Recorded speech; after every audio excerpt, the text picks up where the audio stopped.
जैन साथियों, आप सभी का इंतजार खत्म हो गया है। देखिए, जुलाई महीने का जो मंथली करंट अफेयर्स का पार्ट 1 आ चुका है और पार्ट 1 में हम कुल 150 प्रश्नों पे चर्चा करेंगे और इसके बाद पार्ट 2 जो आएगा उसमें भी 150 प्रश्नों पे हम चर्चा करेंगे। तो टोटल आपके 300 प्रश्न जो है ये कंप्लीट हो जाएंगे जुलाई महीने के जो सबसे मोस्ट इंपॉर्टेंट प्रश्न है। और देखिए, इसके अंतर्गत जो है यानी कि इन 300 प्रश्नों में जो है जितनी भी नियुक्तियां हुई हैं, योजना, परियोजना, पुरस्कार और सम्मान, महत्वपूर्ण दिवस और उनकी थीम, सैन्याभ्यास, विज्ञान और प्रौद्योगिकी यानी कि साइंस एंड टेक्नोलॉजी, अर्थव्यवस्था, खेल जगत, पर्यावरण और सम्मेलन और जितने भी विविध प्रश्न हैं, इन सभी को हम डिस्कस कर लेंगे। तो शुरू से लास्ट तक वीडियो में बने रहिए। और अगर आप इसकी पीडीएफ डाउनलोड करना चाहते हैं तो वीडियो के डिस्क्रिप्शन बॉक्स में जो है इसकी पीडीएफ की लिंक आपको मिल जाएगी।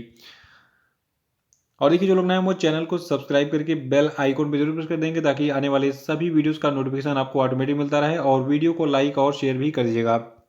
तो चलिए शुरू करते हैं वीडियो को, लेकिन इससे पहले एक और इन्फॉर्मेशन आपको देनी है।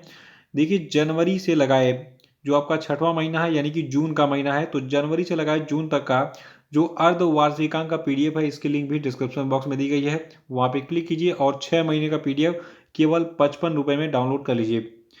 तो चलिए शुरू करते हैं आज का वीडियो। देखिए, जो आपका मंथली करंट अफेयर का जो पार्ट 1 है, इसका पहला प्रश्न हमारा है कि राष्ट्रीय चिकित्सक दिवस यानी कि नेशनल डॉक्टर्स डे कब मनाया गया। तो देखिए, 1 जुलाई को हमने मनाया था राष्ट्रीय चिकित्सक दिवस यानी कि नेशनल डॉक्टर्स डे। और 2022 के राष्ट्रीय चिकित्सक दिवस की थीम है family doctor on the front line. इसको याद रखिएगा। और अगला प्रश्न है कि महाराष्ट्र के औरंगाबाद जिले का नाम बदलकर क्या रख दिया गया है। देखिए, अब तक जितने भी नाम परिवर्तित होते हैं स्थानों के, रेलवे स्टेशन के, जिलों के, वो सभी एग्जाम में पूछे जाते हैं। तो उसी क्रम में एक और जिला आ गया है महाराष्ट्र का औरंगाबाद। और अब महाराष्ट्र का औरंगाबाद जिला संभाजी नगर जो है बन गया है, तो इसको संभाजी नगर के नाम से जाना जाएगा। और तीसरा प्रश्न है कि क्यूएस बेस्ड स्टूडेंट सिटीज 2023 के अनुसार दुनिया भर के छात्रों के लिए रहने के लिहाज से भारत में सर्वोच्च रैंक वाला शहर कौन सा है। तो देखिए, ये शहर आपका मुंबई है। देखिए, मुंबई की अगर ग्लोबल रैंकिंग की बात करें तो पूरी दुनिया में जो मुंबई शहर है ये छात्रों के रहने के लिहाज से जो है 103वें स्थान पर है। और इसका जो ओवरऑल स्कोर है मुंबई का, ये आपका है 48.5।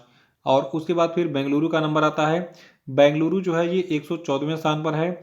इसका रैंकिंग है, इसका जो स्कोर है ये आपका है 42.9। और चेन्नई का स्थान 125वां है पूरी दुनिया में छात्रों के लिए रहने के लिहाज से, ठीक है। और चेन्नई का जो ओवरऑल स्कोर है ये आपका है 37.3। और उसके बाद फिर दिल्ली का नंबर आता है। दिल्ली 129वें स्थान पर है दुनिया भर में छात्रों के रहने के लिहाज से सबसे बेस्ट शहरों में। और दिल्ली का जो ओवरऑल स्कोर है ये आपका है 36.2। तो इसको नोट कर लीजिएगा। अगला प्रश्न है कि हाल ही में किसने महाराष्ट्र के मुख्यमंत्री पद से इस्तीफा दे दिया। तो देखिए, महाराष्ट्र में बहुत ही उठापटक हुई जुलाई में। उद्धव ठाकरे ने अपने पद से इस्तीफा दे दिया। उद्धव ठाकरे मुख्यमंत्री हुआ करते थे और इनके जाने के बाद एक नए मुख्यमंत्री आ गए। और देखिए, एकनाथ शिंदे जो है ये नए मुख्यमंत्री बन गए हैं महाराष्ट्र के। अगला प्रश्न है कि हाल ही में दीपक पुनिया ने किर्गिस्तान के बिश्केक में आयोजित अंडर 23 एशियाई कुश्ती प्रतियोगिता में कौन सा पदक जीता। तो देखिए, दीपक पुनिया ने किर्गिस्तान के बिश्केक में आयोजित अंडर 23 एशियाई कुश्ती प्रतियोगिता में हाल ही में कांस्य पदक जीता था। और इन्होंने ये पदक यानी कि दीपक पुनिया ने ये पदक जो है 86 किलोग्राम फ्री स्टाइल भार वर्ग में जीता था। और अगला प्रश्न है कि हाल ही में डीआरडीओ और भारतीय सेना ने किस राज्य में एंटी टैंक गाइडेड मिसाइल का सफलतापूर्वक परीक्षण किया। तो देखिए, अभी हाल ही में जुलाई महीने में महाराष्ट्र में जो है महाराष्ट्र के अहमदनगर के रेंज में जो है एक एंटी टैंक गाइडेड मिसाइल यानी कि एटीजीएम का सफलतापूर्वक परीक्षण किया गया था डीआरडीओ और इंडियन आर्मी के द्वारा मिलकर। अगला है कि भारत की जैव अर्थव्यवस्था 2030 तक कितने बिलियन अमेरिकी डॉलर के आंकड़े को छू लेगी। तो देखिए, जो भारत की जो जैव अर्थव्यवस्था है ये 2030 तक जो है 300 बिलियन अमेरिकी डॉलर के आंकड़े को छू लेगी। इसको याद रखिएगा।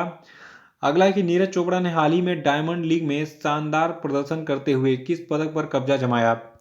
तो देखिए, डायमंड लीग में जो है नीरज चोपड़ा ने सिल्वर मेडल जीता है। और अगला प्रश्न है कि फिलीपींस के नए राष्ट्रपति कौन बने। तो देखिए, बहुत ही महत्वपूर्ण पद पर अपॉइंटमेंट का एक क्वेश्चन आ गया फिलीपींस के राष्ट्रपति का, ठीक है। तो फिलीपींस के नए राष्ट्रपति बने गए हैं फर्डिनेंड मार्कोस जूनियर और इन्होंने इस पद पर रोड्रिगो दुतर्ते का स्थान लिया है। अगला है कि गेल यानी कि गैस अथॉरिटी इंडिया लिमिटेड के नए चेयरमैन कौन बने। तो देखिए गेल के नए चेयरमैन बन गए हैं संदीप कुमार गुप्ता, और संदीप कुमार गुप्ता जो है इन्होंने मनोज जैन का स्थान लिया है इस पद पर। अगला प्रश्न कि हाल ही में भारत के अटॉर्नी जनरल के वेणुगोपाल का कार्यकाल कितने महीनों के लिए बढ़ा दिया गया है। तो देखिए जो भारत के अटॉर्नी जनरल हैं के वेणुगोपाल, इनका कार्यकाल 3 महीने के लिए बढ़ाया गया है, और अब ये 30 सितंबर तक अपने पद पर बने रहेंगे। अगर 30 सितंबर तक कोई एग्जाम होता है तो आपको के वेणुगोपाल का ही नाम आंसर में देना होगा। अगला है कि चार्टर्ड अकाउंटेंट दिवस, जिसको सीए दिवस भी कहते हैं, ये किस तिथि को मनाया जाता है। तो देखिए चार्टर्ड अकाउंटेंट दिवस को हम मनाते हैं 1 जुलाई को हर साल। और देखिए आप सभी की डिमांड पर मैंने अर्धवार्षिक अंक का पीडीएफ तैयार कर दिया है, जिसमें जनवरी से लगाए जून तक के टोटल 1800 करंट अफेयर आपको मिलेंगे। तो इस पीडीएफ को आप परचेज कर सकते हैं और पूरे 6 महीने के पीडीएफ को एक साथ प्राप्त कर सकते हैं केवल 55 रुपये में। तो इसको आप डाउनलोड कर लीजिएगा। इसमें देखिए पूरे डिटेल में सारे करंट अफेयर को मैंने जो है इसमें कलेक्ट किया है, यानी कि आपका एक भी पॉइंट कोई भी छूटने वाला नहीं है। और 6 महीने का रिवीजन मतलब हो गया कि देखिए किसी भी परीक्षा में आजकल पिछले 6 महीनों के प्रश्न पूछे जा रहे हैं। तो पिछले 6 महीने में जितने भी करंट अफेयर थे सब डिटेल में मैंने बताया इस वीडियो में पीडीएफ में। तो इसको परचेज जरूर कर लीजिए, डिस्क्रिप्शन बॉक्स में इसकी लिंक दी गई है। और 14वें प्रश्न पे थोड़ा सा विशेष ध्यान दीजिएगा। प्रश्न है कि चारों टेनिस ग्रैंड स्लैम में 80 मैच जीतने वाले पहले खिलाड़ी कौन बने। तो देखिए दुनिया के जो 4 सबसे पॉपुलर टेनिस ग्रैंड स्लैम हैं उनमें सब में 80-80 मैच जीता है नोवाक जोकोविच ने। और सबको पता होना चाहिए कि नोवाक जोकोविच सर्बिया के एक प्रमुख टेनिस खिलाड़ी हैं। और देखिए नोवाक जोकोविच ने जो आपका Roland Garros tennis grand slam था उसमें जो है टोटल 85 बार जो है विजय हासिल की है। और ऑस्ट्रेलियन ओपन का 82 मैच इन्होंने जीता है, यूएस ओपन का इन्होंने 81 और विंबलडन टेनिस टूर्नामेंट का कुल 80 मैच जीता है। तो चारों ग्रैंड स्लैमों में इन्होंने 80-80 मैच जीते हैं, ठीक है। और ऐसा करने वाले ये दुनिया के पहले खिलाड़ी बन गए हैं नोवाक जोकोविच। देखिए ये प्रश्न पेपर में छपेगा हर हालत में, इसको याद रखिएगा। 16वां प्रश्न है कि किस वित्त वर्ष तक भारतीय बाजार में इलेक्ट्रिक दोपहिया वाहनों की 100% पैठ होने का अनुमान लगाया गया है। तो देखिए एक ऐसा अनुमान अभी हाल ही में भारत सरकार ने जारी किया कि 2026-27 तक जो है भारतीय बाजार में इलेक्ट्रिक दोपहिया वाहनों का 100% पैठ हो जाएगा, यानी कि केवल इलेक्ट्रिक वाहनों का जो है बोलबाला रहेगा। अगला है कि हाल ही में किसने राष्ट्रीय राजमार्ग उत्कृष्टता पुरस्कार 2021 जो है वितरित किया। तो देखिए राष्ट्रीय राजमार्ग उत्कृष्टता पुरस्कार 2021 को वितरित किया है नितिन गडकरी ने। और देखिए अभी हाल ही में नई दिल्ली में इस पुरस्कार को जो है वितरित किया गया है राजमार्ग निर्माण और सड़क संपत्तियों के रखरखाव में लगे हितधारकों और कंपनियों को ये पुरस्कार हाल ही में दिया गया है नितिन गडकरी के द्वारा। अगला है कि हाल ही में किस स्थान पर भारतीय सेना और रक्षा लेखा विभाग के बीच में चौथा सिनर्जी सम्मेलन आयोजित किया गया। तो देखिए जो ये चौथा सिनर्जी सम्मेलन है जो कि भारतीय सेना और रक्षा लेखा विभाग के बीच में आयोजित किया गया था, इसका आयोजन नई दिल्ली में किया गया था। अगला है कि हाल ही में सेबी ने यानी कि security and exchange board of India ने नेशनल स्टॉक एक्सचेंज पर कितना जुर्माना लगाया। देखिए सेबी ने जो है नेशनल स्टॉक एक्सचेंज, जिसको शॉर्ट में आप एनएसई कहते हैं, तो इस पर जो है 7 करोड़ रुपए का जुर्माना लगाया है। और सेबी ने 2015 के डार्क फाइबर मामले में ये जुर्माना लगाया है किस पर, नेशनल स्टॉक एक्सचेंज पर। और अगला है कि हाल ही में किस राज्य ने काशी यात्रा योजना शुरू की। तो देखिए काशी यात्रा योजना को कर्नाटक सरकार ने हाल ही में शुरू किया है। और 21वां ये विश्व खेल पत्रकार दिवस जो है यानी कि वर्ल्ड स्पोर्ट्स जर्नलिस्ट डे कब मनाया जाता है। तो देखिए विश्व खेल पत्रकार दिवस को 2 जुलाई को हर साल मनाते हैं पूरी दुनिया में। अगला कि अंतर्राष्ट्रीय सहकारिता दिवस यानी कि इंटरनेशनल डे ऑफ कोऑपरेटिव्स जो है ये कब मनाया जाता है। तो देखिए अंतर्राष्ट्रीय सहकारिता दिवस को हम हर साल जुलाई महीने के पहले शनिवार को मनाते हैं। और अंतर्राष्ट्रीय सहकारिता दिवस को हम कूप दिवस भी कहते हैं। और इस वर्ष का जो आपका कूप दिवस था यानी कि कूप डे था, इसका स्लोगन था cooperatives build a better world, यानी कि सहकारिता एक बेहतर विश्व का निर्माण करे। और अगला कि हाल ही में किसे CII गुणवत्ता रत्न पुरस्कार 2021 से सम्मानित किया गया है। तो देखिए अशोक सूता जी को जो है CII गुणवत्ता रत्न पुरस्कार 2021 दिया गया है। और अशोक सूता जो है ये हैप्पीस्ट माइंड्स टेक्नोलॉजीज के संस्थापक हैं। 24वां प्रश्न है कि विश्व UFO दिवस जो है ये हर साल कब मनाया जाता है। तो देखिए 2 जुलाई को हम विश्व UFO दिवस कहते हैं।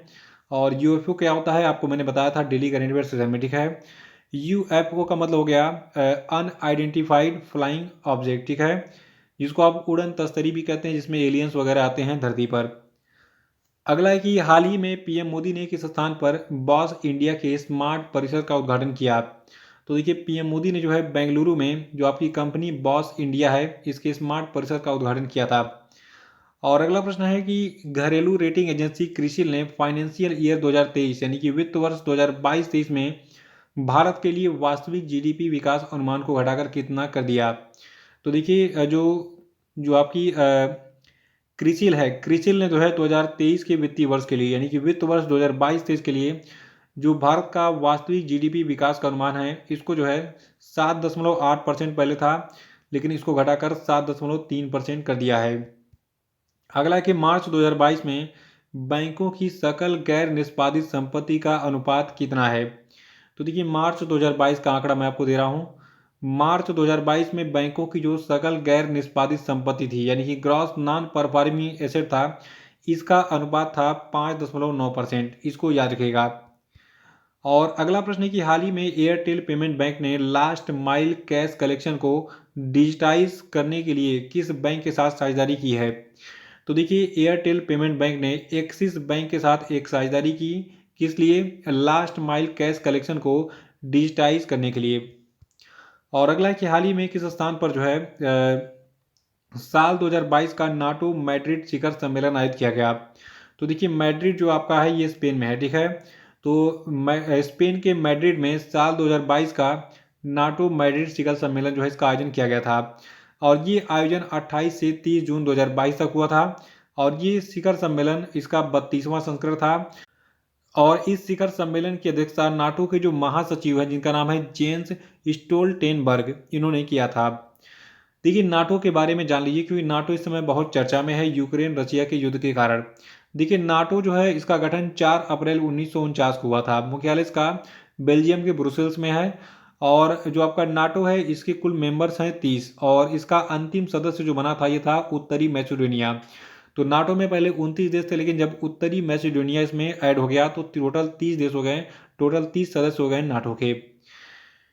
याद रखिएगा कि नाटो मैड्रिड शिखर सम्मेलन का जो आयोजन है ये स्पेन के मैड्रिड में किया गया था 28 से 30 जून तक। और इसके जो नाटो के महासचिव हैं जिनका नाम है जेंस स्टोल्टेनबर्ग। अगला कि आरबीआई डाटा के अनुसार मई में क्रेडिट कार्ड व्यय कितना रहा। तो देखिए आरबीआई डाटा के अनुसार जो मई महीना था इसमें क्रेडिट कार्ड व्यय था 1.14 अरब रुपए। अगला है कि 24 जून 2022 को समाप्त हुए सप्ताह के दौरान भारत का विदेशी मुद्रा भंडार 2.734 अरब डॉलर की गिरावट के साथ कितना हो गया। तो देखिए मेरे पास जो आंकड़ा है ये 24 जून 2022 का है। 24 जून 2022 को समाप्त हुए सप्ताह के दौरान जो भारत का विदेशी मुद्रा भंडार है ये 2.734 अरब डॉलर की गिरावट के साथ 593.323 अरब डॉलर हो गया। 32वां है कि चुनावी बांड जारी करने वाली भारत की एकमात्र संस्था कौन सी है। तो देखिए चुनावी बांड जारी करने वाली भारत की एकमात्र संस्था आपकी है स्टेट बैंक ऑफ इंडिया। देखिए चुनावी बांड ब्याज मुक्त वाहक साधन है जिन्हें पार्टी द्वारा बैंक खाते के माध्यम से 15 दिनों के भीतर भुनाया जा सकता है। और अगला है कि केंद्रीय मंत्रिमंडल ने जुलाई 2022 में किस संस्थान को जो है अंतर्राष्ट्रीय संगठन के रूप में वर्गीकृत करने को मंजूरी दी। तो देखिए जो केंद्रीय मंत्रिमंडल है इसने जुलाई 2022 में जो आपका coalition for disaster resilient infrastructure company है तो इस संस्थान को जो है अंतर्राष्ट्रीय संगठन के रूप में वर्गीकृत करने को जो है मंजूरी दी थी। अगला है कि हाल ही में किस भारतीय संगठन ने autonomous flying wing technology demonstrator यानी कि मानव रहित विमान का पहला उड़ान परीक्षण किया। तो देखिए इस मानव रहित विमान का जो पहला उड़ान परीक्षण है ये अभी हाल ही में डीआरडीओ के द्वारा किया गया था यानी कि defence research and development organisation, जिसको रक्षा अनुसंधान और विकास संगठन कहते हैं, इसके द्वारा किया गया था। और ये पहला उड़ान परीक्षण जो है कर्नाटक के चित्रदुर्ग में किया गया था। याद रखिएगा इसको प्लेस और किस संस्था ने इसका परीक्षण किया था। अगला है कि अंतर्राष्ट्रीय संसदीय दिवस यानी कि इंटरनेशनल डे ऑफ पार्लियामेंट्रिज्म जो है ये कब मनाया जाता है। तो देखिए अंतर्राष्ट्रीय संसदीय दिवस को हम 30 जून को मनाते हैं और 2022 के लिए इसका विषय था सार्वजनिक भागीदारी यानी कि पब्लिक इंगेजमेंट। नेक्स्ट है कि अंतर्राष्ट्रीय क्षुद्र ग्रह दिवस यानी कि इंटरनेशनल एस्टेरॉयड डे कब मनाया जाता है। तो देखिए इन अंतर्राष्ट्रीय क्षुद्रग्रह दिवस को हम 30 जून को मनाते हैं। 2022 के लिए इसका विषय था स्मॉल इज ब्यूटीफुल। देखिए जिस प्रश्न का उत्तर पता है कमेंट बॉक्स में बताते चलिए, लास्ट में बताइएगा कि 150 में से कितने प्रश्न आपने सही किए हैं। तो इससे आपका मूल्यांकन हो जाएगा और एक मंथली करेंट अफेयर का टेस्ट भी हो जाएगा। अगला है कि हाल ही में किस स्थान से भारतीय अंतरिक्ष अनुसंधान संगठन यानी कि इसरो ने PSLV C53 के माध्यम से सिंगापुर के 3 उपग्रहों को कक्षा में स्थापित किया।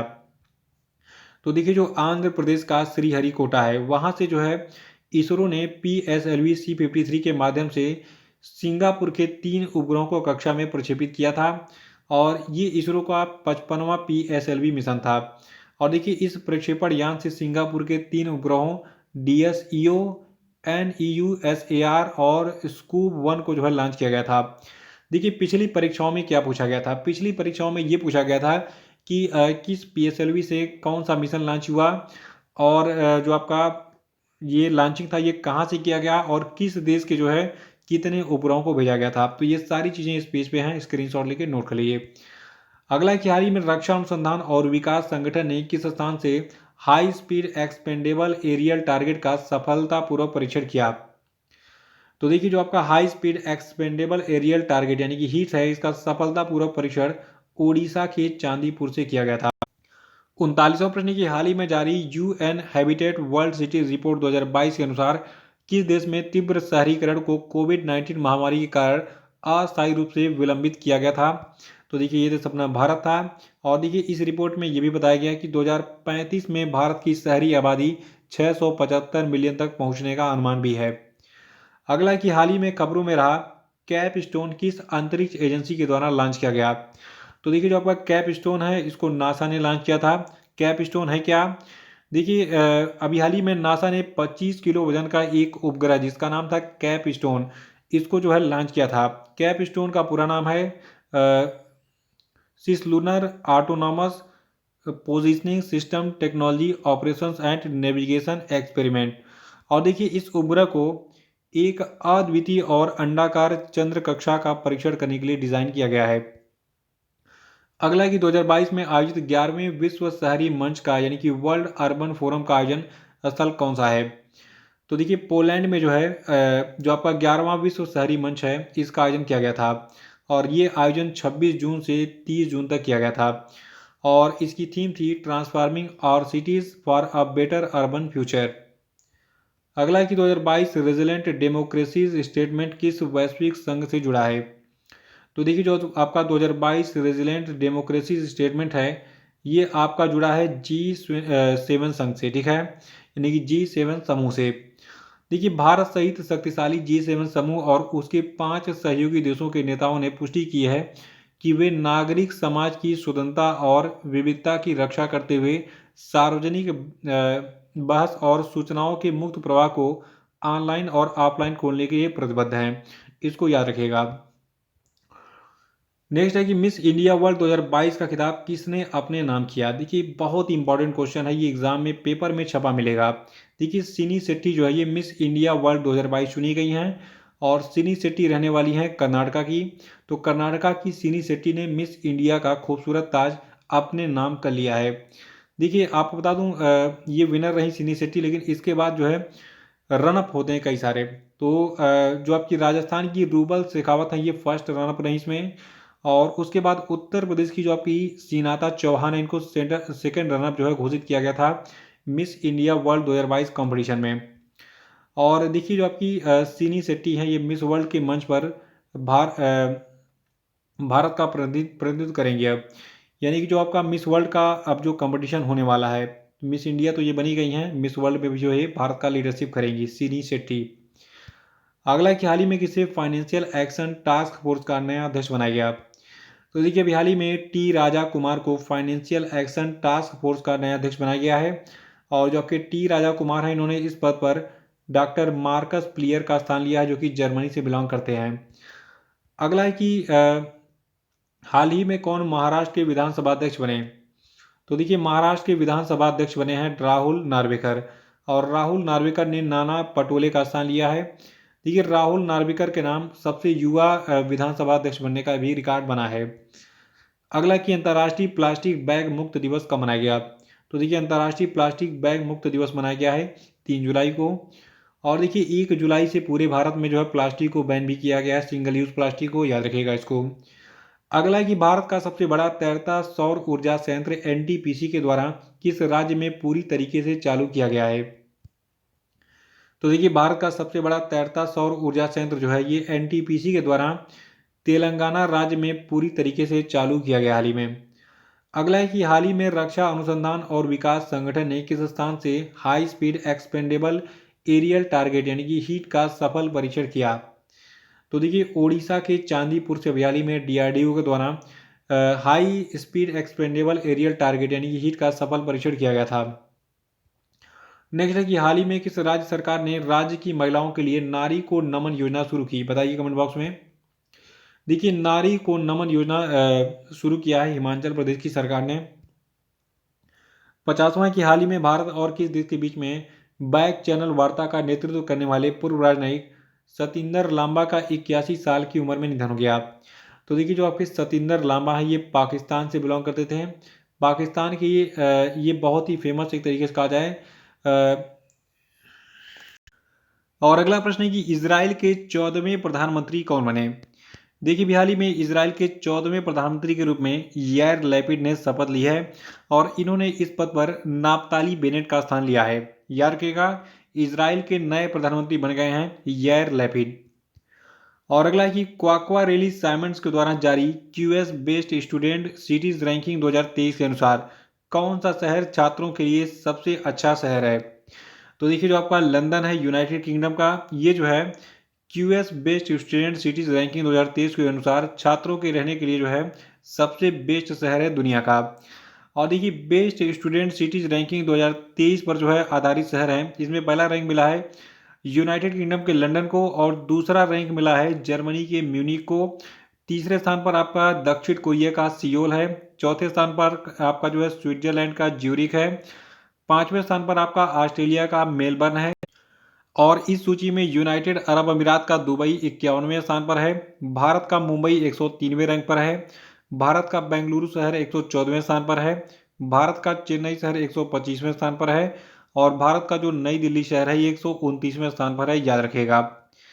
और अगला प्रश्न है कि हाल ही में किसे फैन कोड का ब्रांड एम्बेसडर बनाया गया। तो देखिए हाल ही में रवि शास्त्री को फैन कोड का ब्रांड एम्बेसडर बनाया गया है। और नेक्स्ट है कि हाल ही में किस स्थान पर भारतीय सेना ने सुरक्षा मंथन 2022 का आयोजन किया। तो देखिए सुरक्षा मंथन 2022 का जो आयोजन है ये जोधपुर में किया गया था राजस्थान के। देखिए हाल ही में भारतीय सेना के डेजर्ट कोर ने जोधपुर राजस्थान में सीमा और तटीय सुरक्षा के पहलुओं पर सुरक्षा मंथन 2022 कार्यक्रम का आयोजन किया था। और देखिए इस कार्यक्रम में चर्चा के दौरान अंतर्राष्ट्रीय सीमा और तटीय क्षेत्रों के साथ समग्र सुरक्षा बढ़ाने के लिए अंतर संचालनीयता, परिचालन सामंजस्य और रसद के पहलुओं पर विचार किया गया था। अगला कि हाल ही में ई एन सुधीर का निधन हो गया, वो किस खेल से जुड़े हुए थे। तो देखिए जो आपके ई एन सुधीर हैं ये फुटबॉलर थे भारत के बहुत ही फेमस। और 1970 के दशक में भारत के लिए गोलकीपर के रूप में खेलने वाले जो पूर्व अंतर्राष्ट्रीय खिलाड़ी हैं ई एन सुधीर, इनका भी हाल ही में गोवा के मापुसा में निधन हो गया है। अगला कि ब्रिटिश ग्रैंड प्रिक्स 2022 का खिताब किसने जीता। देखिए ब्रिटिश ग्रैंड प्रिक्स 2022 का खिताब जीता है फरारी के कार्लोस साइंज ने। और 57वां प्रश्न की हाल ही में किसे कला के क्षेत्र में उनके योगदान के लिए यूनाइटेड किंगडम में एनआरआई वर्ल्ड समिट 2022 में शिरोमणि पुरस्कार दिया गया। तो देखिए जो आपका शिरोमणि पुरस्कार है ये दिया गया है मिशेल पूनावाला को। और अगला प्रश्न है कि हाल ही में पोकरबाजी ने किसे अपना ब्रांड एम्बेसडर बनाया। तो देखिए शाहिद कपूर को पोकरबाजी का ब्रांड एम्बेसडर बनाया गया है। और अगला प्रश्न है कि हाल ही में किस स्थान पर केंद्रीय अल्पसंख्यक मामलों के मंत्री मुख्तार अब्बास नकवी ने आधिकारिक तौर पर 5वें वैश्विक फिल्म पर्यटन सम्मेलन का उद्घाटन किया। तो देखिए अभी हाल ही में जो है जो आपका मुंबई शहर है, मुंबई में केंद्रीय अल्पसंख्यक मामलों के मंत्री मुख्तार अब्बास नकवी ने आधिकारिक तौर पर 5वें वैश्विक फिल्म पर्यटन सम्मेलन का उद्घाटन किया था। अगला कि वर्ल्ड गोल्ड काउंसिल की रिपोर्ट के मुताबिक वैश्विक स्वर्ण पुनर्चक्रण में भारत कौन से स्थान पर है। तो देखिए वर्ल्ड गोल्ड काउंसिल की रिपोर्ट के मुताबिक वैश्विक स्वर्ण पुनर्चक्रण में जो आपका भारत है ये चौथे स्थान पर है। देखिए वर्ल्ड गोल्ड काउंसिल की जो रिपोर्ट अभी हाल ही में जारी की गई है, इसमें भारत दुनिया में चौथा सबसे बड़ा रिसाइकलर बन गया है सोने का। और 2021 में भारत ने कुल 75 टन सोने को रिसाइकिल किया था। और एक खास बात और है, जो आपका वर्ल्ड गोल्ड काउंसिल है, इसकी गोल्ड रिफाइनिंग एंड रिसाइकलिंग शीर्षक वाली जो रिपोर्ट अभी हाल ही में प्रस्तुत की गई थी, इसमें बताया गया है कि चीन जो है ये 168 टन पीली धातु यानी कि सोने को रिसाइकिल करके वैश्विक सोने के पुनर्चक्रण चार्ट में सबसे ऊपर है। और इसके बाद इस सूची में इटली का स्थान आता है। इटली ने 80 टन सोने का रिसाइकलिंग किया था। अमेरिका ने 2021 में 78 टन सोने का रिसाइकलिंग किया था और इसी के साथ ये तीसरे स्थान पर है। अगला है कि किस राज्य सरकार ने एम.एस. कृष्णा, एन.आर. नारायण मूर्ति और प्रकाश पादुकोण को पहले केम्पे गौड़ा पुरस्कार देने की घोषणा की है। देखिए कर्नाटक की सरकार ने हाल ही में केम्पे गौड़ा पुरस्कार की शुरुआत की है इस साल से। और जो पहला केम्पे गौड़ा पुरस्कार है, ये 3 लोगों को दिया जाएगा, एम.एस. कृष्णा को, एन.आर. नारायण मूर्ति को और प्रकाश पादुकोण को। और इस पुरस्कार स्वरूप जो है इन सभी को एक पट्टिका के साथ 5 लाख रुपए का नगद पुरस्कार दिया जाएगा। अगला है कि हाल ही में आरबीआई ने किस बैंक को अपनी प्रस्तावित परिचालन सहायता सहायक कंपनी के लिए सैद्धांतिक मंजूरी दे दी है। तो देखिए जो भारतीय स्टेट बैंक है, ठीक है, इसको आरबीआई ने प्रस्तावित परिचालन सहायता सहायक कंपनी के लिए सैद्धांतिक मंजूरी दी जुलाई 2022 में। और ये तरह प्रश्न है कि हाल ही में यूनाइटेड किंगडम की संसद ने किसको आयुर्वेद रत्न पुरस्कार से सम्मानित किया। तो देखिए यूनाइटेड किंगडम की जो संसद है, इसने प्रोफेसर डॉक्टर तनुजा मनोज नेसारी को जो है हाल ही में आयुर्वेद रत्न पुरस्कार से जो है सम्मानित किया है। अगला है हाल ही में एसबीआई कार्ड ने किसके साथ मिलकर क्रेडिट कार्ड पेश किया। तो देखिए स्टेट बैंक ऑफ इंडिया ने आदित्य बिरला फाइनेंस के साथ मिलकर एक क्रेडिट कार्ड पेश किया था जुलाई में। और इस कार्ड के जरिए telecom, fashion, travel, food, entertainment, hotel से जुड़ी खरीदारी पर कस्टमर्स को रिवार्ड पॉइंट समेत कई ऑफर भी मिलेंगे। अगला है कि हाल ही में किसने परीक्षा संगम पोर्टल लॉन्च किया है। तो देखिए परीक्षा संगम पोर्टल को सीबीएसई ने यानी कि central board of secondary education ने जो है लॉन्च किया था। और 76वां प्रश्न की हाल ही में पीएम मोदी ने किस स्थान पर स्वतंत्रता सेनानी अल्लूरी सीताराम राजू की 30 फीट ऊंची प्रतिमा का अनावरण किया।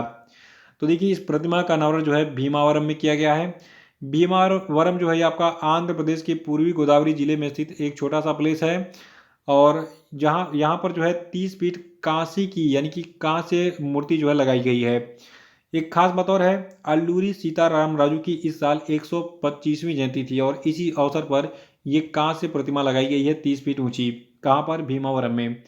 देखिए अभी हाल ही में एक फिल्म आई थी RRR, ठीक है, इसको आप देख लीजिएगा, आपको अल्लूरी सीताराम राजू की पूरी स्टोरी पता चल जाएगी, ठीक है। अगला कि राष्ट्रीय खाद्य सुरक्षा अधिनियम 2022 के कार्यान्वयन के लिए राज्य रैंकिंग में कौन सा राज्य जो है ये पहले स्थान पर है। तो देखिए जो आपका ओडिशा है, ये राष्ट्रीय खाद्य सुरक्षा अधिनियम 2022 के कार्यान्वयन के लिए राज्य रैंकिंग में जो है पहले स्थान पर है। और ओडिशा का स्कोर कितना है? 0.836। और 0.836 के स्कोर के साथ ओडिशा पहले स्थान पर है राष्ट्रीय खाद्य सुरक्षा अधिनियम 2022 के कार्यान्वयन में। इसके बाद फिर उत्तर प्रदेश है 0.797 के स्कोर के साथ।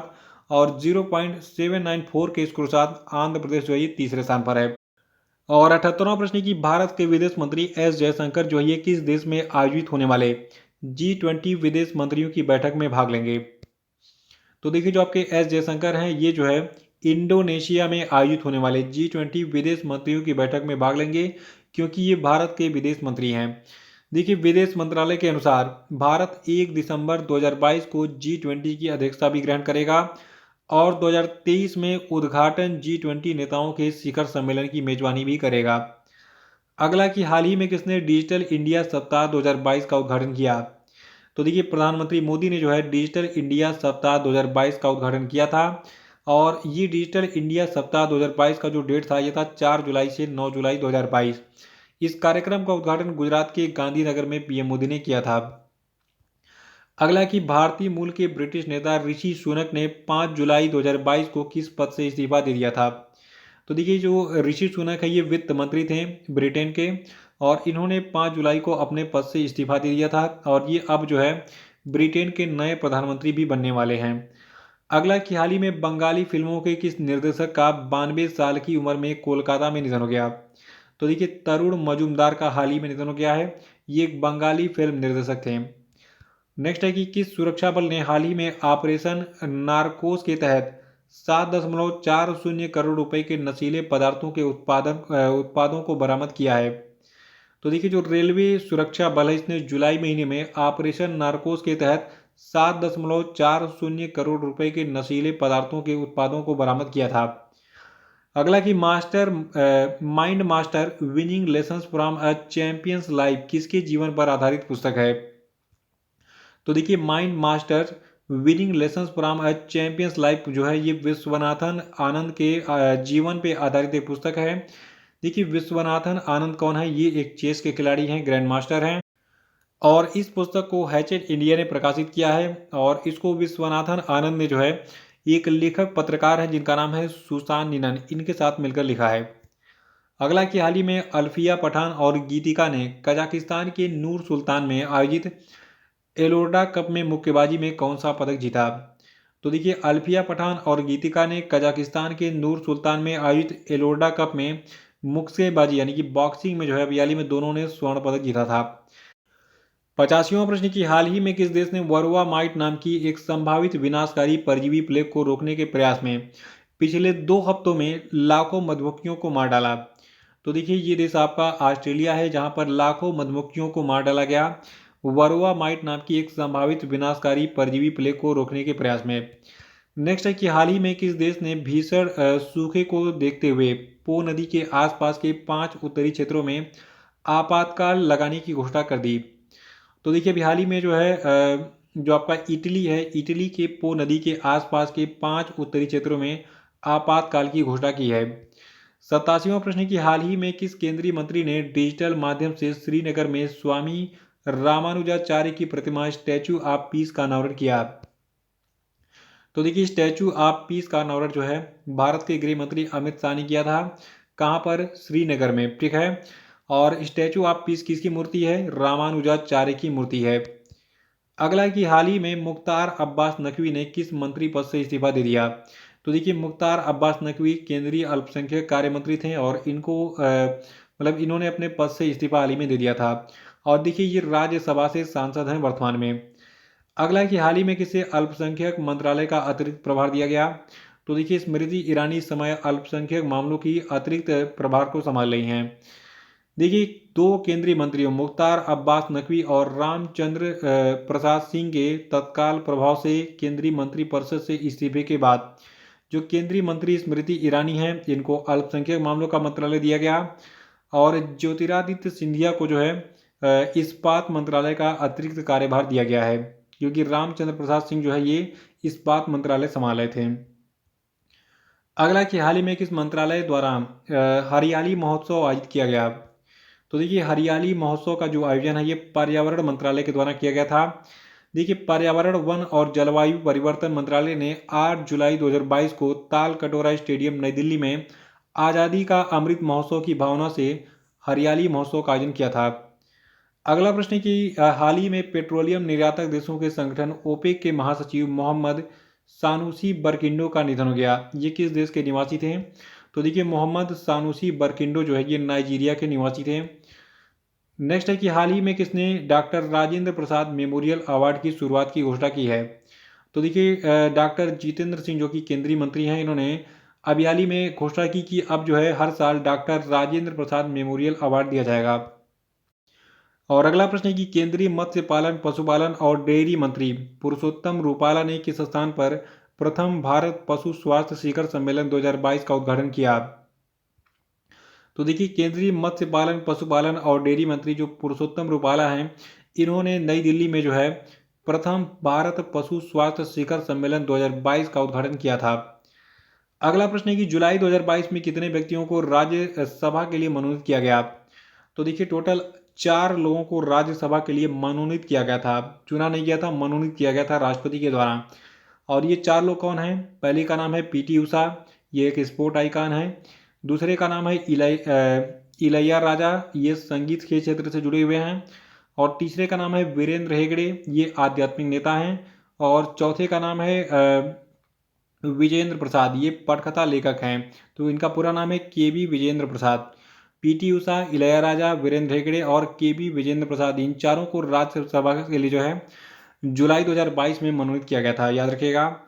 अगला है कि वित्त मंत्रालय ने कच्चे कपास की आयात पर सीमा शुल्क की छूट को कितने महीनों के लिए बढ़ा दिया है?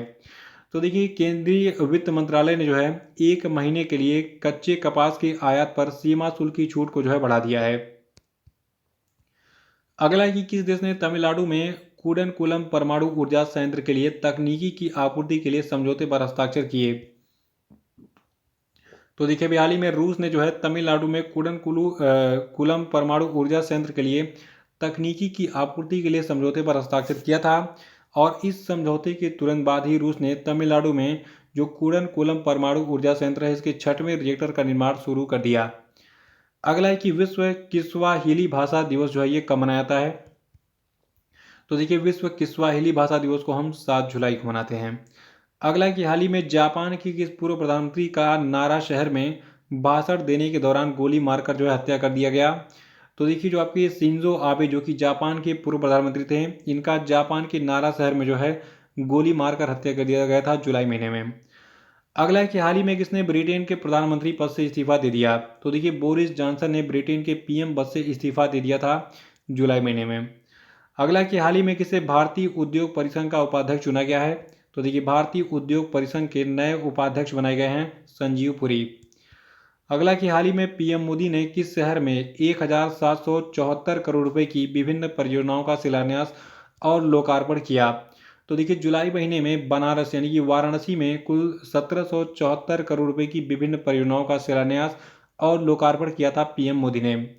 नेक्स्ट है कि centre for monitoring Indian economy की रिपोर्ट के मुताबिक किस राज्य में बेरोजगारी दर सबसे अधिक है?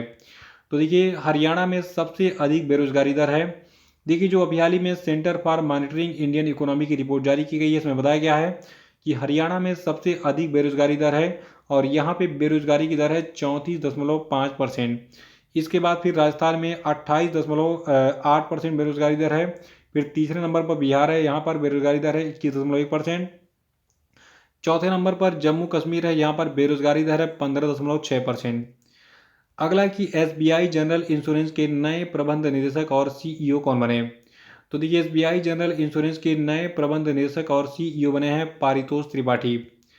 अगला कि हाल ही में किस जनरल इंश्योरेंस कंपनी ने cyber voltage insurance plan launch किया? तो देखिए, एसबीआई जनरल इंश्योरेंस कंपनी ने जो है cyber voltage insurance plan launch किया था जुलाई महीने में। अगला है कि हाल ही में किस देश को अमूर्त सांस्कृतिक विरासत की सुरक्षा के लिए यूनेस्को की अंतर सरकारी समिति के लिए चुना गया है? तो देखिए, भारत को जो है ये अमूर्त सांस्कृतिक विरासत की सुरक्षा के लिए यूनेस्को की अंतर सरकारी समिति के लिए हाल ही में चुना गया था। अगला है कि हाल ही में किस राज्य में स्थित मानगढ़ पहाड़ी को राष्ट्रीय महत्व का स्मारक घोषित किया गया? तो देखिए, राजस्थान की जो मानगढ़ पहाड़ी है, इसको राष्ट्रीय महत्व का स्मारक घोषित किया गया था जुलाई महीने में। अगला कि 2023 में भारत के सबसे बड़े शॉपिंग मॉल फेस्टिवल की मेजबानी कौन करेगा? तो देखिए, 2023 में भारत के सबसे बड़े शॉपिंग फेस्टिवल की मेजबानी दिल्ली करेगा और ये जो है आयोजन होगा 28 जनवरी से 26 फरवरी तक। अगला है कि संयुक्त राष्ट्र की रिपोर्ट के अनुसार पिछले 15 वर्षों में भारत की कुपोषित आबादी घटकर कितनी हो गई? तो देखिए, संयुक्त राष्ट्र की रिपोर्ट के अनुसार पिछले 15 सालों में भारत की जो कुपोषित आबादी है, ये घटकर 224.3 मिलियन हो। अगला है कि G20 के नए शेरपा कौन बने?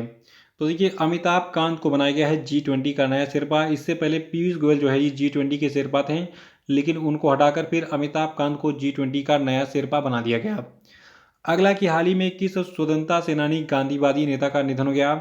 तो देखिए, पी गोपीनाथ नायर जो कि एक फ्रीडम फाइटर गांधीवादी नेता थे, इनका निधन हो गया हाल ही में। अगला है कि हाल ही में रक्षा मंत्रालय ने कितने निजी क्षेत्र के बैंकों को विदेश में सैन्य उपकरण की खरीद के लिए वित्तीय सहायता की पेशकश करने की अनुमति दी? तो देखिए, अभी हाल ही में रक्षा मंत्रालय ने जो है टोटल 3 निजी क्षेत्र के बैंकों को जो है विदेश में सैन्य उपकरणों की खरीद के लिए वित्तीय सहायता की पेशकश करने की अनुमति दी थी जुलाई महीने में। और अगला प्रश्न है कि हाल ही में किसे 2022-23 के लिए भारतीय उद्योग परिसंघ के अध्यक्ष पद के लिए नामित किया गया है? तो देखिए, ये व्यक्ति आपके हैं आर दिनेश, जिनको 2022-23 के लिए भारतीय उद्योग परिसंघ, जिसको कन्फेडरेशन ऑफ इंडियन इंडस्ट्री कहते हैं, इसके अध्यक्ष पद के लिए नामित किया गया है। और देखिए, इसके अलावा संजीव पुरी जी को CII यानी कि कन्फेडरेशन ऑफ इंडियन इंडस्ट्री के उपाध्यक्ष के रूप में भी चुना गया है। दोनों का नाम याद रखिएगा। अगला है कि getting the bread the Gen Z way to success नामक पुस्तक की लेखिका कौन है? तो देखिए इस पुस्तक को लिखा है प्रार्थना बत्रा ने। प्रार्थना बत्रा कौन है? एक यूट्यूबर हैं, ठीक है। और देखिए प्रार्थना बत्रा की पहली किताब getting the bread the Gen Z way to success को स्पोर्टिंग आइकॉन साक्षी मलिक ने लॉन्च किया हाल ही में। और देखिए जो आपकी getting the bread the Gen Z way to success है, इसमें प्रार्थना बत्रा ने अपने विश्व दृष्टि के साथ साथ अपने लोकप्रिय यूट्यूब चैनल के लिए प्रख्यात नेताओं, उद्यमियों और मीडिया हस्तियों के साक्षात्कार के अपने अनुभव को साझा किया है। अगला है कि हाल ही में किसे भारतीय विश्वविद्यालयों के संघ के अध्यक्ष के रूप में नियुक्त किया गया है? देखिए हाल ही में सुरंजन दास जो है भारतीय विश्वविद्यालयों के संघ के अध्यक्ष के रूप में जो है अपॉइंट हुए थे। और देखिए अध्यक्ष के रूप में इनका जो कार्यकाल है ये 1 जुलाई से 1 वर्ष के लिए होगा। अगला कि हाल ही में किस राज्य में खारची उत्सव मनाया गया? तो देखिए जो खारची उत्सव है ये त्रिपुरा में हर साल मनाया जाता है। और 116वां प्रश्न की हाल ही में किसे भारत का नया उपचुनाव आयुक्त नियुक्त किया गया है? तो देखिए भारत के नए उपचुनाव आयुक्त बनाए गए हैं RK गुप्ता। देखिए यहाँ पे उपचुनाव आयुक्त की बात हुई है और जो मुख्य चुनाव आयुक्त हैं भारत के ये कौन है? इनका नाम है राजीव कुमार। और देखिए भारत के चुनाव आयुक्त हैं अनूप चंद्र पांडे। तीनों का नाम याद रखेगा। अगला है कि देश में 13 एक्सप्रेसवे बनाने वाला पहला राज्य कौन बन गया? तो देखिए उत्तर प्रदेश ऐसा अकेला राज्य है जिसके पास अकेले 13 एक्सप्रेसवे हैं, जो कि सबसे अधिक हैं। और ये ऐसा करने वाला पहला राज्य बन गया है भारत का। अगला कि 36वें राष्ट्रीय खेल किस राज्य में आयोजित होंगे? तो देखिए जो 36वां राष्ट्रीय खेल है ये गुजरात में 27 सितंबर से 10 अक्टूबर तक आयोजित होगा। अगला कि हाल ही में खबरों में रहा मिशन वात्सल्य किस केंद्रीय मंत्रालय के द्वारा लागू की गई योजना है? तो देखिए जो आपका मिशन वात्सल्य है ये महिला एवं बाल विकास मंत्रालय के द्वारा लागू की गई योजना है। और नेक्स्ट है कि हाल ही में किस राज्य को 300 मिलियन अमेरिकी डॉलर की विश्व बैंक के द्वारा वित्त पोषित स्कूली शिक्षा परियोजना के लिए मंजूरी मिली? देखिए छत्तीसगढ़ को अभी हाल ही में 300 मिलियन अमेरिकी डॉलर की विश्व बैंक के द्वारा वित्त पोषित स्कूली शिक्षा परियोजना को मंजूरी मिली है। 121वां की हाल ही में किस स्थान पर बान ग्लोबल बायोडाइवर्सिटी कॉन्क्लेव का आयोजन किया गया? तो देखिए जो बान ग्लोबल बायोडाइवर्सिटी कॉन्क्लेव था इसका जो आयोजन है ये जर्मनी में किया गया था जुलाई 2022 में। अगला है कि 1 जुलाई 2022 को समाप्त हुए सप्ताह के दौरान भारत का विदेशी मुद्रा भंडार यानी कि इंडियाज फॉरेक्स रिजर्व जो है ये 5 अरब डॉलर की गिरावट के साथ कितना हो गया? तो देखिए 1 जुलाई 2022 को समाप्त हुए सप्ताह के दौरान जो भारत का विदेशी मुद्रा भंडार था ये 5 अरब डॉलर की गिरावट के साथ 588.31 अरब डॉलर हो गया। अगला है कि हाल ही में किस संस्थान ने ग्लोबल फाइंडेक्स डाटाबेस 2021 जारी किया? तो देखिए ग्लोबल फाइंडेक्स डाटाबेस 2021 को विश्व बैंक के द्वारा जुलाई महीने में जारी किया गया था। और जो ग्लोबल फाइंडेक्स डाटाबेस 2021 रिपोर्ट है देखिए इस रिपोर्ट के अनुसार दुनिया भर में खाते के स्वामित्व में वृद्धि हुई है, यानी कि बैंक में जो अकाउंट है तो अकाउंट होल्डर की जो है जो संख्या इसमें वृद्धि हुई है। और इस रिपोर्ट में बताया गया है कि आज 4 वयस्कों में से 3 के पास वित्तीय खाता है। इसके बावजूद 1.4 अरब वयस्कों के पास कोई बैंक खाता नहीं है। अगला है कि हाल ही में किस कंपनी ने स्टार्टअप स्कूल इंडिया पहल लॉन्च की? तो देखिए स्टार्टअप स्कूल इंडिया पहल को गूगल ने लॉन्च किया था जुलाई में। और अगला है कि हाल ही में किस संगठन ने डिजिटल बैंक शीर्षक वाली रिपोर्ट जारी की है? तो देखिए डिजिटल बैंक शीर्षक वाली रिपोर्ट को नीति आयोग ने जारी किया है। और नेक्स्ट है कि RBI के उदारीकृत मानदंडों के अनुसार स्वचालित मार्ग के तहत बाहरी वाणिज्यिक उधार की नई सीमा क्या है? तो देखिए RBI के उदारीकृत मानदंडों के अनुसार स्वचालित मार्ग के तहत बाहरी वाणिज्यिक उधार यानी कि एक्सटर्नल कॉमर्शियल बारोइंग की जो नई सीमा है ये 1.5 बिलियन अमेरिकी डॉलर रखी गई है। और अगला प्रश्न है कि विश्व के साथ साझा की जाने वाली भारत सरकार की सभी डिजिटल परियोजनाओं के एकल भंडार का क्या नाम है? तो देखिए इस एकल भंडार का नाम रखा गया है इंडिया स्टैक ग्लोबल।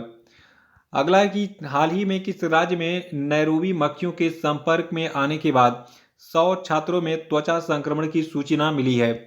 तो देखिए बिहार में जो है सिक्किम राज्य में एक मक्खी है जिसका नाम है नैरोबी मक्खी। इसके संपर्क में आने के बाद 100 छात्रों में जो है त्वचा संक्रमण की सूचना मिली थी जुलाई में। नेक्स्ट है कि राष्ट्रीय मत्स्य किसान दिवस यानी कि नेशनल फिश फार्मर्स डे जो है ये किस तिथि को मनाया जाता है? तो देखिए राष्ट्रीय मत्स्य किसान दिवस को हम 10 जुलाई को मनाते हैं हर साल। और 130वां प्रश्न की हाल ही में किस व्यक्ति का निधन हो गया जिन्हें भारतीय इंटरनेट का जनक कहा जाता था? तो देखिए भारतीय इंटरनेट की जनक कहे जाते थे बीके सिंघल, इनका निधन हो गया जुलाई में। अगला कि भारतीय कप्तान रोहित शर्मा पुरुष टी20 इंटरनेशनल क्रिकेट में कितने चौके जड़ने वाले पहले एशियाई खिलाड़ी बन गए हैं। तो देखिए रोहित शर्मा पुरुष टी20 क्रिकेट में टोटल 300 चौके जड़ने वाले पहले एशियाई खिलाड़ी बन गए हैं। और अगला प्रश्न है कि विश्व जनसंख्या दिवस यानी कि वर्ल्ड पॉपुलेशन डे हम कब मनाते हैं। तो देखिए विश्व जनसंख्या दिवस को 11 जुलाई को मनाया जाता है।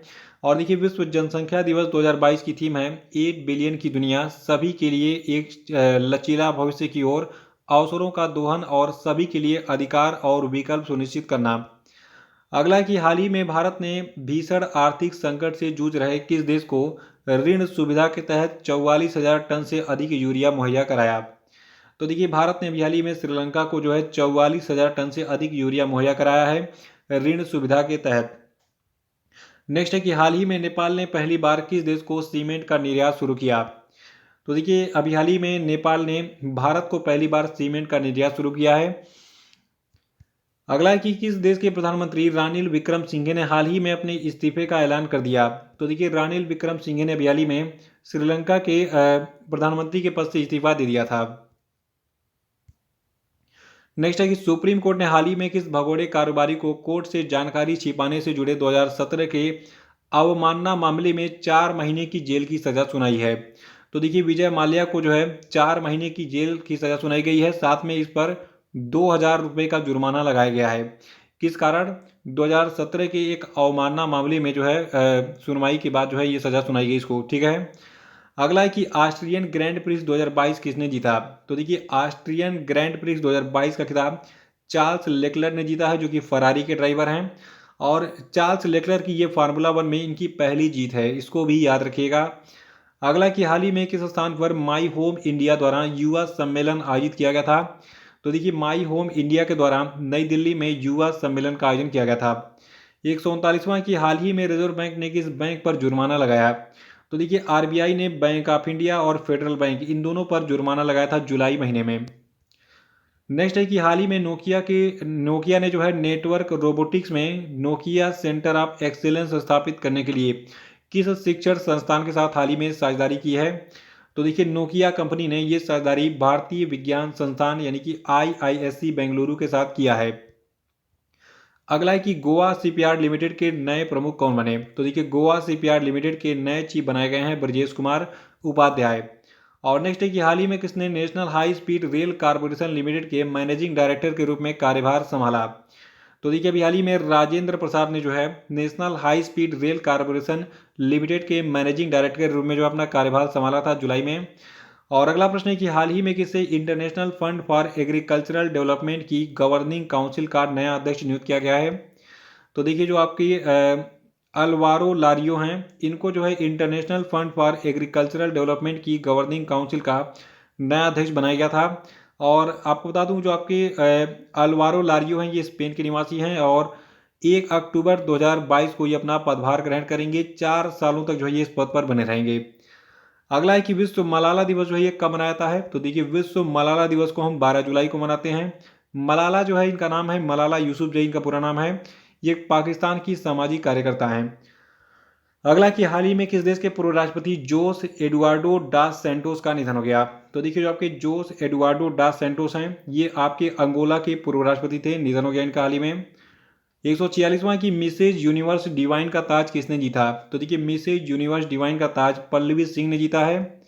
और अगला प्रश्न कि भारत के किस लेफ्टिनेंट जनरल को दक्षिणी सूडान में यूएन मिशन में नया सैन्य कमांडर जो है अपॉइंट किया गया। तो देखिए भारत के मोहन सुब्रमण्यम को अभी हाल ही में जो है दक्षिणी सूडान में यूनाइटेड मिशन के का जो है नया सैन्य कमांडर अपॉइंट किया गया है।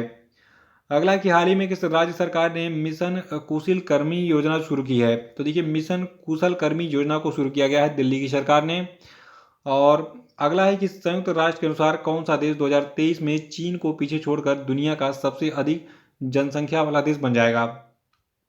तो देखिए भारत जो है ये 2023 में चीन को पीछे छोड़कर यानी कि अगले साल चीन को पीछे छोड़कर भारत दुनिया का सबसे अधिक जनसंख्या वाला देश बन जाएगा। अगला है कि विश्व शांति फोरम 2022 का आयोजन किस देश में किया गया। तो देखिए विश्व शांति फोरम 2022 का जो आयोजन है ये चीन में किया गया था। और इसी के साथ 150 प्रश्न आपके कंप्लीट हो गए और अगले पार्ट 2 में हम 150 से कंटिन्यू 151वें प्रश्न से कंटिन्यू करेंगे। तो मिलते हैं जल्दी। Thank you.